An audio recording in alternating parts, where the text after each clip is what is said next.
And we're going to add on to this. We're going to go from one foot to the other. But keep adding to that massage. So as we're massaging, as we're pushing away to lift, and then as we're coming down.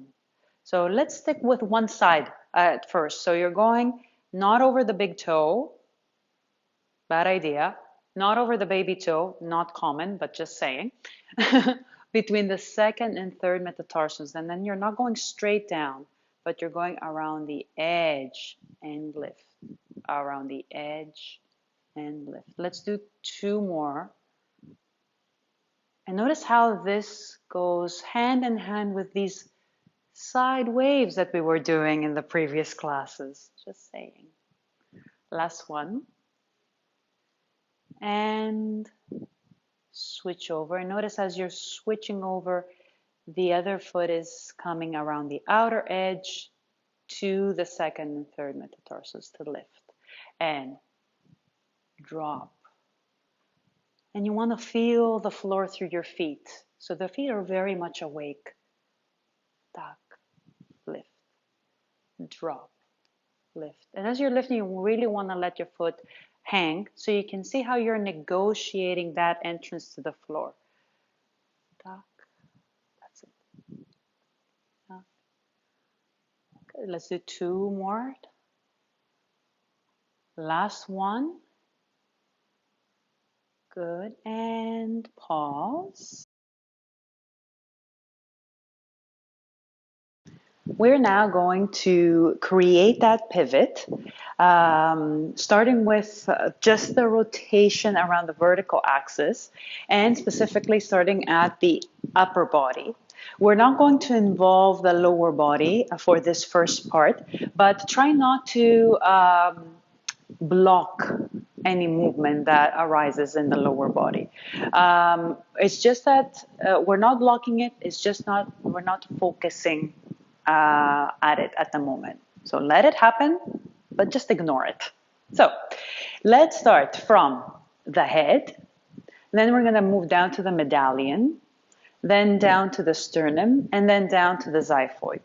And this is not usually how things happen. Usually this pattern is more sequential, has more flow, but we want to feel the end of range that we have in each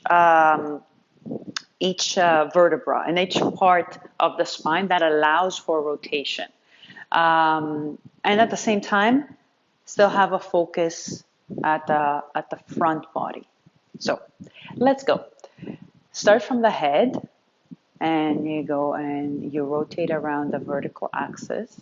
Once you start feeling that the neck is starting to, the neck muscles are starting to adjust, you've gone a little bit too far. You need to back up a little bit. So head, then the medallion, then the sternum. You can use the hand to gently touch like I'm doing. And then the xiphoid. And here you're probably already feeling your hips want to act.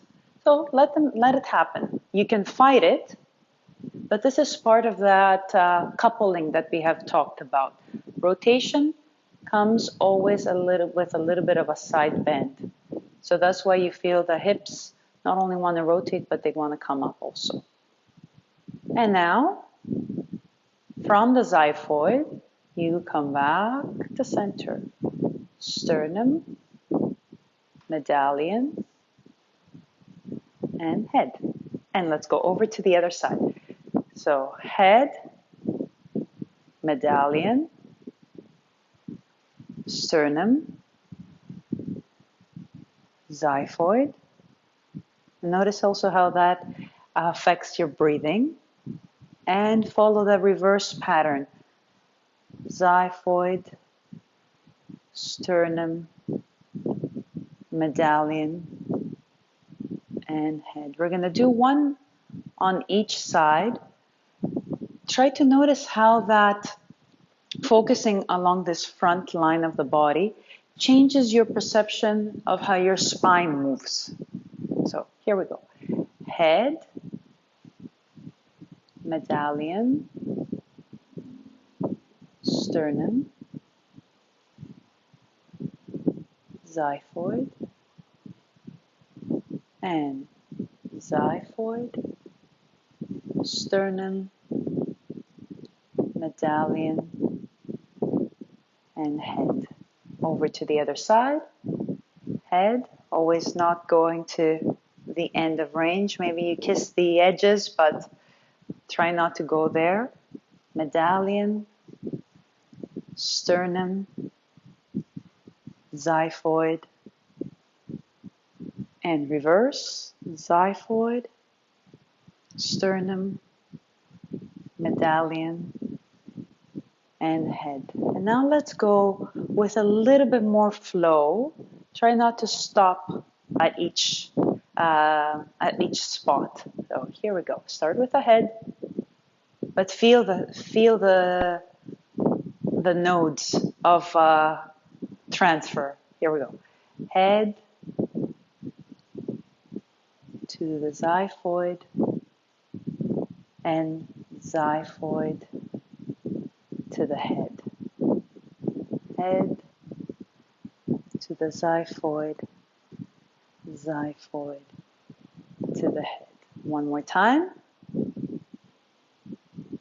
you can go at your own pace. You don't need to follow me, but maybe faster wouldn't be the best idea. And come back to center once you're ready. Good. Now we're going to take our focus and take a big picture of the body. So we're going to shift our focus from just the upper body to upper and lower. And like we said before, once we've reached this point, head, medallion, sternum, xiphoid, already the hips, you might have been feeling that the hips want to do something. What is that something?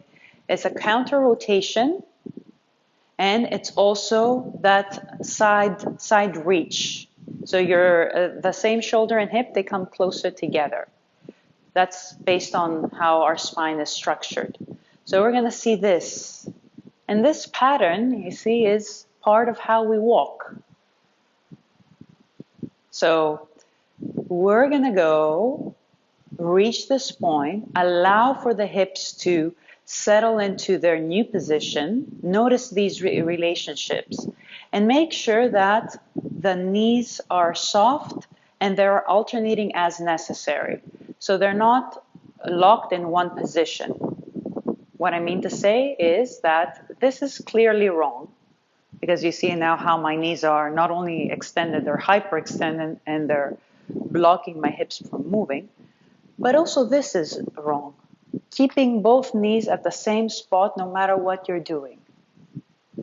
You want to allow the knees to alternate to help you finish. They want to be part of the movement. They are part of the movement. So you don't want to lock them in one position.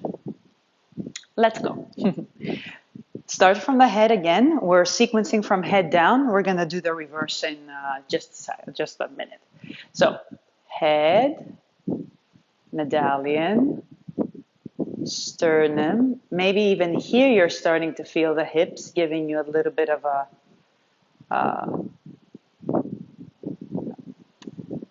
tingle.